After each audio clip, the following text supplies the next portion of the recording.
du Père et du Fils et du Saint-Esprit. Amen. Ô Seigneur, envoie ton esprit et tout sera créé, et il renouvellera la face de la terre.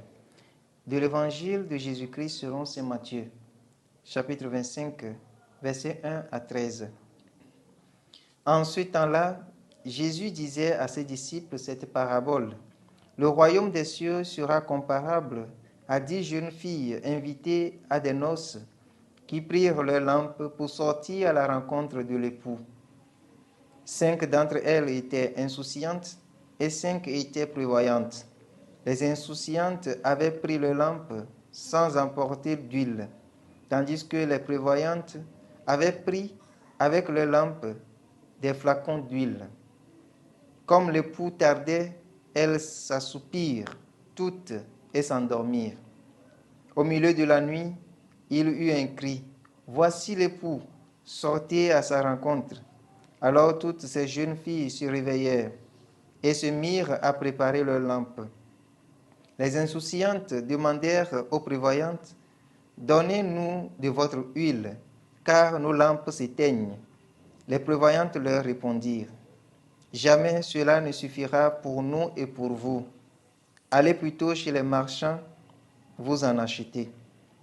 Pendant qu'elles allaient en acheter, l'époux arriva. Celles qui étaient prêtes entrèrent avec lui dans la salle des noces et la porte fut fermée. Plus tard, les autres jeunes filles arrivèrent à leur tour et dirent, « Seigneur, Seigneur, ouvre-nous. » Il leur répondit, « Amen, je vous le dis, je ne vous connais pas. Veillez donc, car vous ne savez ni le jour ni l'heure. » Acclamons la parole de Dieu.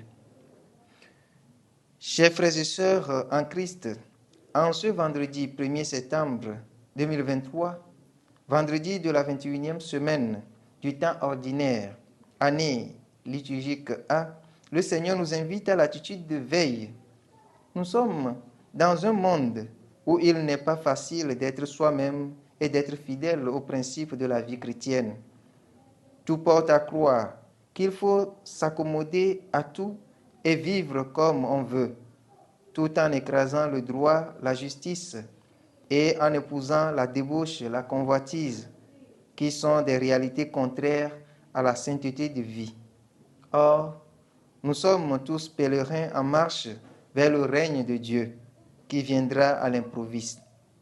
C'est pourquoi saint Paul, dans la première lecture, attire l'attention des Thessaloniciens sur la vie de sainteté dont ils doivent témoigner dans leur quotidien. Ainsi donc, qui rejette les principes de la vie chrétienne, rejette Dieu lui-même. Mais notre joie véritable en ce monde doit être Dieu, comme le souligne bien le psalmiste de ce jour. Que le Seigneur soit votre joie, homme juste.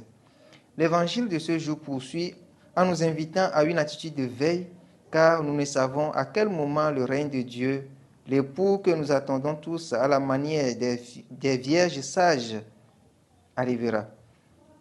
L'huile que nous devons avoir en abondance pour garder nos lampes allumées jusqu'à l'arrivée de l'époux, c'est la vie dans la sainteté, la pratique du droit, de la justice et le rejet de toute vie de contre-témoignage. Bien-aimés de Dieu, notre mission en ce monde, c'est d'être des témoins. C'est en cela que nous pouvons vivre et attendre à tout moment l'époux. Demandons la grâce d'une vie qui interpelle le monde et qui invite les autres à la conversion. Œuvrons à garder nos lampes allumées par des actes dignes d'un chrétien pour que le règne de Dieu s'établisse ici et maintenant dans nos milieux de vie, maintenant et pour les siècles des siècles. Amen.